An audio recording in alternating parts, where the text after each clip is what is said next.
మీ business ను develop చేసుకోవాలి అనుకుంటున్నారా? మీ పరపతిని పెంచుకోవాలి అనుకుంటున్నారా? అయితే ఓకే టీవీ ద్వారా L band, aston band ad, scrolling ad, ad with voice overs, logo bug, video ads ద్వారా మీ యాడ్స్ ను పబ్లిష్ చేసుకోండి.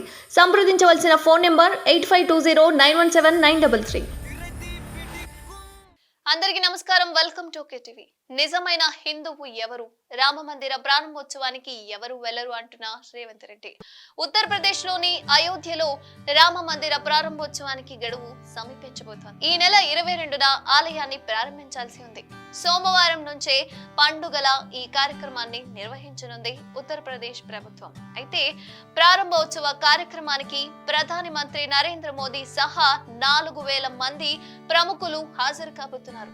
ఇప్పటికే శ్రీరామ జన్మభూమి తీర్థక్షేత్ర ట్రస్ట్ ఆహ్వాన పత్రికలను అందించింది. పలు రాష్ట్రాల ముఖ్యమంత్రులు, కేంద్ర మంత్రులు, పారిశ్రామికవేత్తలు, బాలీవుడ్ నటీనటులు, సెలబ్రిటీలకు ఆహ్వానమైతే అందింది. అయితే అయోధ్యలో ప్రతి ఇంటికి రామాలయ ప్రారంభోత్సవ ఆహ్వాన పత్రికలనైతే పంచింది. అయితే దీనికి సంబంధించి అయోధ్య రామ మందిర ప్రారంభోత్సవ కార్యక్రమంపై తెలంగాణ ముఖ్యమంత్రి రేవంత్ రెడ్డి కీలక వ్యాఖ్యలు చేశారు. ప్రస్తుతం ఆయన స్విట్జర్లాండ్ లోని డావోస్ లో పర్యటిస్తున్నారు. దీనికి సంబంధించి అక్కడి పెట్టుబడులను ఆకర్షించడంలో భాగంగా అక్కడ ఏర్పాటైన ప్రపంచ ఆర్థిక సదస్సులో పాల్గొంటున్నారు. ఇండియా టుడే ఛానల్ కు ఇచ్చిన ఇంటర్వ్యూలో రేవంత్ రెడ్డి మాట్లాడారు. దీనికి సంబంధించి అయోధ్య రామ మందిర ప్రారంభోత్సవం సహా పలు ప్రశ్నలకు సూటిగా సమాధానం ఇచ్చారు. Age of doing business rank, తెలంగాణలో పెట్టుబడులు పెట్టడానికి గల అవకాశాల గురించి వివరించారు.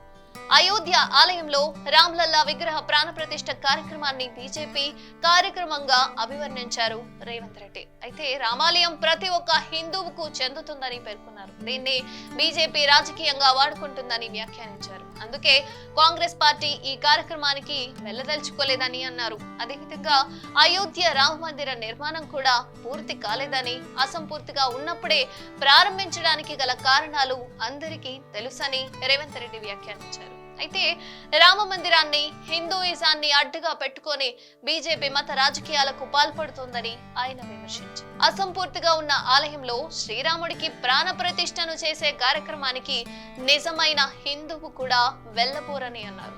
నిర్మాణం పూర్తయిన తర్వాత తాను కూడా రామ మందిరాన్ని సందర్శిస్తానని రేవంత్ రెడ్డి ఓ ప్రశ్నకు సమాధానం చెప్పారు. అదేవిధంగా భద్రాచలంలోని శ్రీ సీతారామాంజనేయ స్వామివారి ఆలయం అయినా కూడా అయోధ్యలోని రామ మందిరం అయినా తనకు ఒక్కటేనని పేర్కొన్నారు.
డెవలప్ చేసుకోవాలి అనుకుంటున్నారా? మీ పరపతిని పెంచుకోవాలి అనుకుంటున్నారా? అయితే ఓకే టీవీ ద్వారా L band, aston band ad, scrolling ad, ad with voice overs, logo bug, video ads ద్వారా మీ యాడ్స్ ను పబ్లిష్ చేసుకోండి.